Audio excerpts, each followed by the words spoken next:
Hi guys, Jimmy here back again with a new build. As you can see, it's the Tamiya Tom's Castrol Toyota Supra. Curbside, no engine detail in it at all. As you can find most of these Tamiya WRC kits. Now I know you can buy resin kits for them, but they can be quite expensive at times. It numbers the way the price of the kits on some occasions.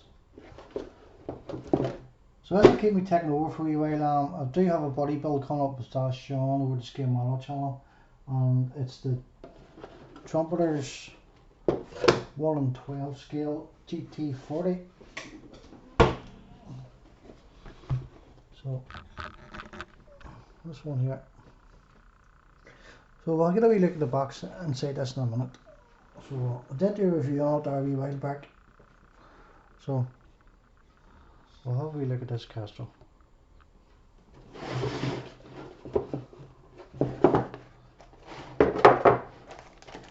Not a big parts count to it, so it should be reasonably quick enough build.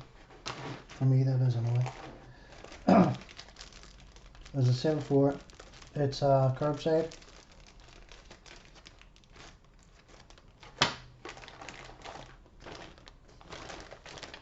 More tassels for the tires. Goodyear, I imagine outside. Dunlop probably. I think it's Dunlop. Firestone or some sort. No engine, as I said there a second ago. Keep the differential, gearbox half, door cards and so forth, chuck rod ends, foot pedals, discs and suspension struts.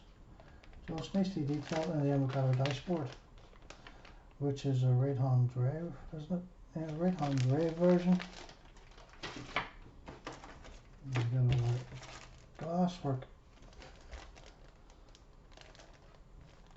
back lenses and so forth, front lenses and spotlights, indicators and so forth. Got our broad tires for the back, thin tires for the front. Yep, slicks, so no tread depth on them or pattern or anything like that. No rating at all either on them. You get poly caps and your wire mesh for the front of the grille. I'm really liking these dazzles, so I've never had any real problems with Tamiya dazzles.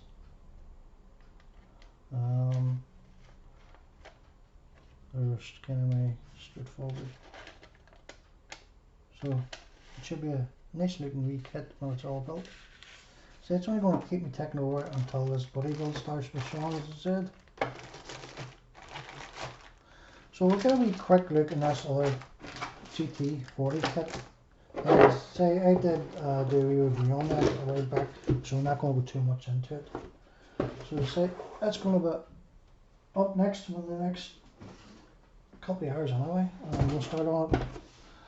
So we'll see what this is all about, this big boy.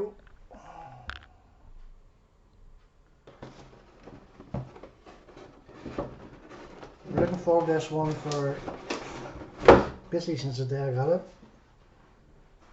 Probably since last year.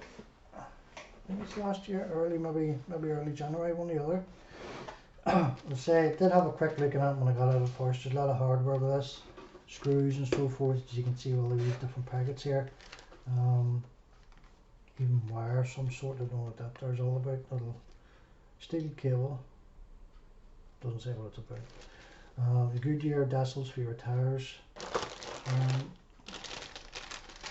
Rubber, there's a sponge inserts, I think they go inside the tires. I don't know, I don't know, just have to double check. Gearbox is actually moulded in colour, gold and grey. I have to just double check all the different colours. Right, I know there's a lot of chrome in this kit. I don't think there's as much chrome on the real car, to be honest. I'm just going to double check things. There's your gold wheels. So I'm going to go along with the theme with the baby blue version on it, which is on the side of the box. So you have two different versions. You have the black version with like a white stripe down it, which is on the back side, or you can have the baby blue with the red on it. So I think I'm heading more towards this version. I don't know about doing it black because the last build I done I was black, and I'm sick looking at black now for a minute. So I think the blue is going to be nice. Say a lot of stuff with it, and nicely packed too, well secure. It's quite big for 112 scale. I imagine the doors will open, the back of it will open, the front will open, and so forth. So you just get the idea of what size that is. And there's my hand compared to the back end. It tilts up to get access to the engine. And then there's the, don't know what that is. That's just a wee sponge guard to stop the hooks from getting broke. There's another part in there too. Yeah, it's molded now. This molded separate.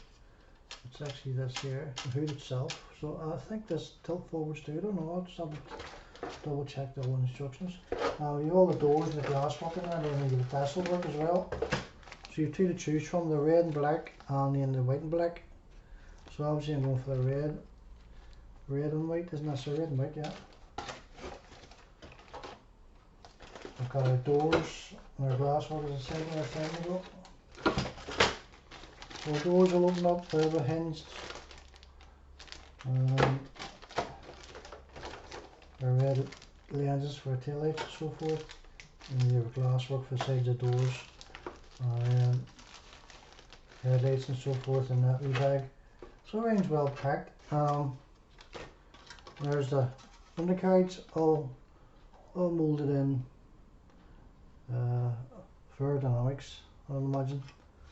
You don't want anything trailing along if you're doing 200 plus miles an hour or close to it, whatever.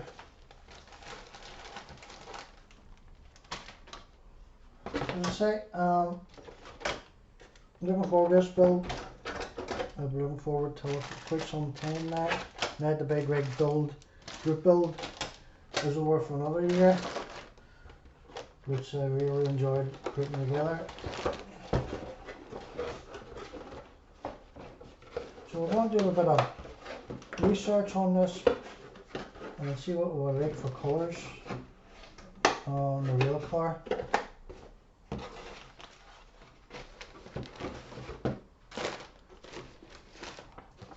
So there's the blue version, and then we'll have the black version.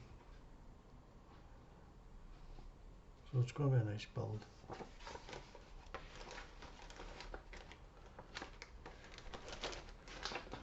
Very in your face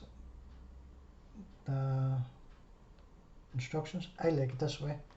Nice big exploded views of what you're building, and it calls out the numbers and so forth for the paint at the same time.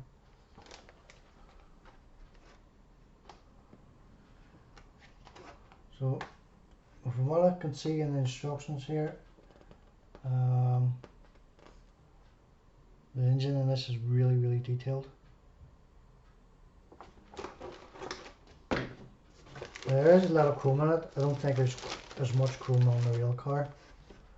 I know some of this here is going to be de-chromed, like so the belts for the pulleys and stuff like that there. I'll just have to double check what most of this stuff is done offhand.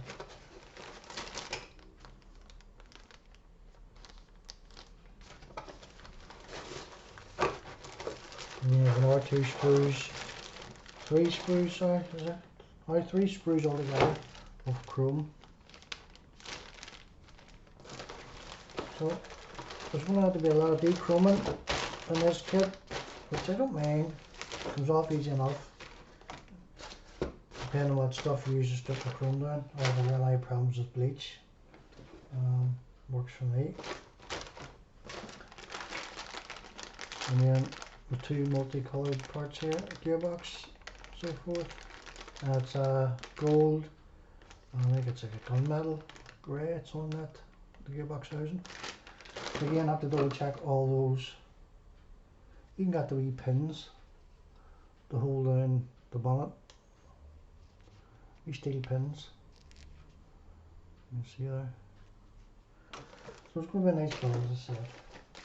plenty of hardware, screws everywhere, rope, nylon for threading things through, more screws, springs,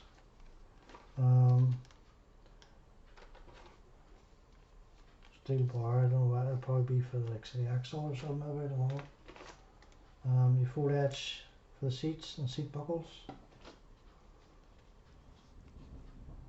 Couple of other wee bits and pieces. More nylon, more steel rod of some sort. Shaft, it says on it. Your rubber tubing. More rubber tubing, more screws, more springs again.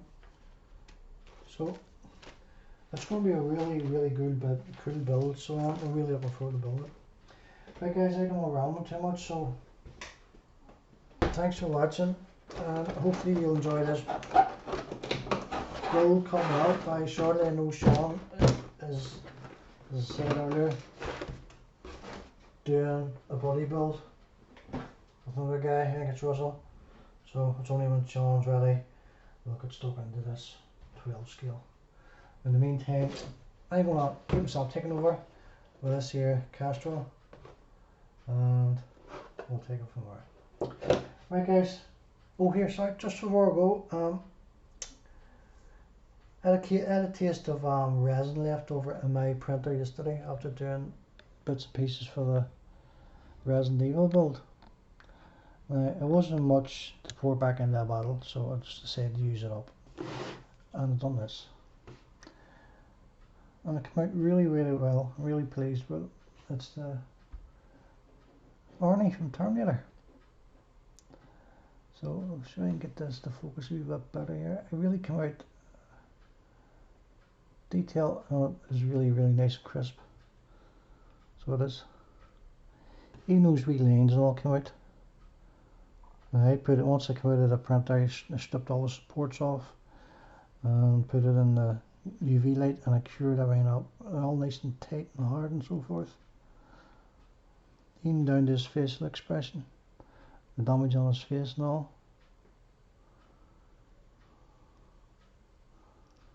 So happy enough that we build, or sorry, that we printer I come out.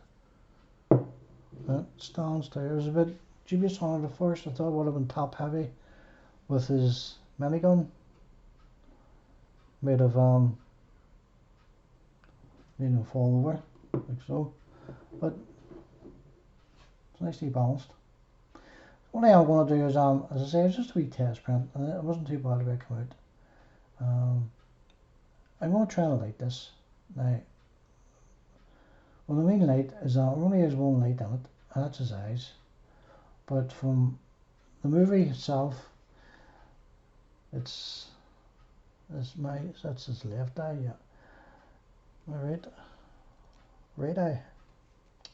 His right eye is going to be lit up. So he's got battle damage in around his head there. Focus again, camera. There you go. You have it on his cheek, and then a wee bit up around his forehead there, in his hairline. So we use a bit of fibre optic in that, a wee, maybe a wee 1mm drill bit. I'll have to go through that. I'll just check my box for it. And then, because the fibre optics go so thin and flexible, I can run it almost anywhere down to creases of the jacket and so forth, and behind those smoke grenades or whatever the hell they are. And then run it down into the base. So it should look cool when it's all done. I say I don't really know what scale it is. I think it's maybe 1/12. I don't know, I could be wrong. I say I was just messing about with the print, and that's what I had left in the bottom of the printer, and decided to do it, and it came out. It took 4.5 hours to print it. Wasn't too bad. Right guys, rambling. So thanks for watching, and hope you have followed along with the build here on the Tamiya Castrol and the Trumpeter GT40. Until next time guys, keep modelling, enjoy your day and enjoy your rest of your week. Shawn signing off. Bye.